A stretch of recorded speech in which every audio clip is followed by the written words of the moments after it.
કુંકાવાવ તાલુકાના દેવગામ ખાતે સ્થિત શ્રી અમર સાહેબ આશ્રમ સમાજમાં માનવ સેવા અને કરુણાની ભાવનાને સતત જીવંત રાખતો આશ્રમ છે। આ સેવાભાવી પરંપરાને આગળ વધારતા મહંત શ્રી ચંદ્રેશ બાપુ દ્વારા અમરેલી શાંતાબા સિવિલ હોસ્પિટલ ખાતે એક અત્યંત પ્રશંસનીય અને સંવેદનશીલ સેવાકીય કાર્યક્રમનું આયોજન કરવામાં આવ્યું હતું। આ કાર્યક્રમ અંતર્ગત હોસ્પિટલમાં દાખલ રહેલી સગર્ભા મહિલાઓ અને અન્ય દર્દીઓ તથા તેમના સ્વજનો માટે સુખડીના કુલ 50 બોક્સ તેમજ પોષણસભર ફ્રૂટનું વિતરણ કરવામાં આવ્યું હતું। ગર્ભાવસ્થામાં રહેલી માતાઓ માટે પોષણ અને સ્વાસ્થ્ય અત્યંત મહત્વપૂર્ણ હોય છે। આ બાબતને ધ્યાનમાં રાખી શ્રી અમર સાહેબ આશ્રમ દ્વારા સગર્ભા મહિલાઓને પૌષ્ટિક સુખડી અને ફળો અર્પણ કરી તેમના આરોગ્ય પ્રત્યે કાળજી અને સંવેદનાઓનો અનોખો સંદેશ આપવામાં આવ્યો હતો।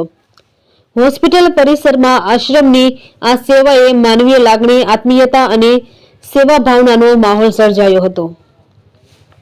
શ્રી અમર સાહેબ આશ્રમ દેવગામ દ્વારા સમયાંતરે ગરીબ, અસહાય દર્દીઓ માટે, શ્રમિકો, વિદ્યાર્થીઓ તથા સમાજના વિવિધ વર્ગો માટે ધાર્મિક, સામાજિક અને સેવકીય પ્રવૃત્તિઓ કરવામાં આવે છે। અગાઉ પણ આશ્રમ દ્વારા અનેક માનવ સેવાના કાર્યો હાથ ધરવામાં આવ્યા છે અને આ કાર્યક્રમ દ્વારા આશ્રમની સેવા પરંપરામાં એક વધુ માનવ સેવાનો ઉમેરો થયો છે। આ સમગ્ર સેવકીય કાર્ય આશ્રમના મહંત શ્રી ચંદ્રેશ બાપુ અલેંગભાઈના માર્ગદર્શન, પ્રેરણા અને સંકલ્પથી સફળતાપૂર્વક સંપન્ન થયું હતું। આ પ્રસંગે કુંકાવાવ તાલુકાના યુવા મંત્રી સંજયભાઈ વાળા, ચાંપરાજભાઈ બસિયા, નીલકંઠ જ્વેલર્સના માલિક પ્રકાશભાઈ, તાલુકા શિક્ષક સંઘના પ્રમુખ વિમલભાઈ દેવાણી, દડવા રાંદલના નિવૃત્ત આચાર્ય વિનુભાઈ પાંચાણી, સારંગપુરના નિવૃત્ત આચાર્ય વાલજીભાઈ બુહા, દેવગામ પ્રેસ સેન્ટર શાળાના આચાર્ય મુકેશભાઈ વડાલિયા, મહેન્દ્રભાઈ વિસાવળિયા, અરવિંદભાઈ દેસાઈ સહિત અનેક સેવાભાવી આગેવાનો અને ગ્રામજનો સેવકીય કાર્યમાં ઉત્સાહભેર જોડાયા હતા।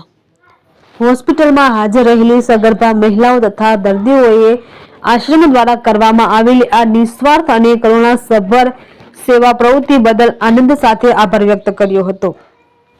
આશ્રમની આ પહેલથી સમાજમાં સેવા, સહાનુભૂતિ અને માનવ ધર્મની ભાવના વધુ મજબૂત બની છે। શ્રી અમર સાહેબ આશ્રમ દેવગામ દ્વારા થતી આવી સેવાઓ ભવિષ્યમાં પણ સમાજ માટે પ્રેરણાસ્ત્રોત બની રહેશે એવી લાગણી સર્વત્ર વ્યક્ત કરવામાં આવી હતી। રિપોર્ટર કમલેશ રાવરાણી, સુલતાનપુર। અમારા આશ્રમમાંથી દેવામાં આવે છે, આ ફ્રૂટને સુખડી દેવા માટે આવે છે, એનો અમે ખૂબ ખૂબ આભાર માનીએ છીએ। પેશન્ટોને બહુ રાજી થાય છે, એટલે આ લોકોનો બધાનો ખૂબ ખૂબ આભાર। આજરોજ દેવગામમાંથી શ્રી અમર સાહેબ આશ્રમ તરફથી શાંતાબા સિવિલ હોસ્પિટલમાં પ્રસૂતા બહેનો તેમજ ધાત્રી બહેનોને ફ્રૂટ વિતરણ અને સુખડી વિતરણ કરવામાં આવ્યું।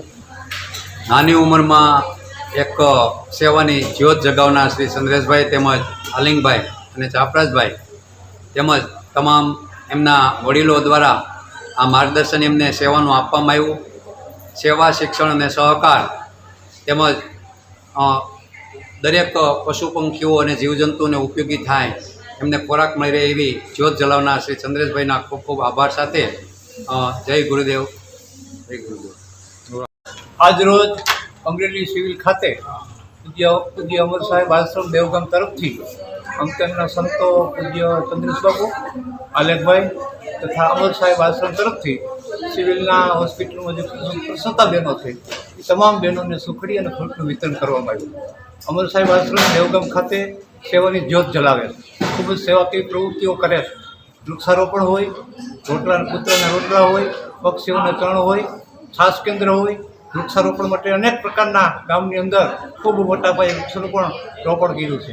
આ તકે પ્રસૂતા બહેનો ખૂબ જ રાજીપો વ્યક્ત કરે છે અને તમામ બહેનોને સુખડી વિતરણ અને ફ્રૂટ વિતરણથી ખૂબ જ આનંદ વિભોર થયા છે અને અમર સાહેબ આશ્રમ પ્રત્યે ખૂબ જ ઉદારતાથી કામ કરે છે, એટલે તમામ પેશન્ટોએ ખૂબ નોંધ લીધી છે અને આભાર પણ વ્યક્ત કર્યો છે। પંછી પાણી પીને છે ઘટે ન સરિતા નીર, ધર્મ કીઓ ધનના ઘટે સહાય કરે રઘુવીર। ભગવાન જે આપે છે એને ખૂબ આપે છે અને એ સરસ પ્રવૃત્તિ બદલ અમે પણ એમાં જોડાઈ છીએ, અમે પણ ધન્યતા અનુભવીએ છીએ। ખૂબ ખૂબ અમર સાહેબની આ પ્રવૃત્તિને બિરદાવું છું, રાજીપો વ્યક્ત કરું છું। જય ગુરુદેવ।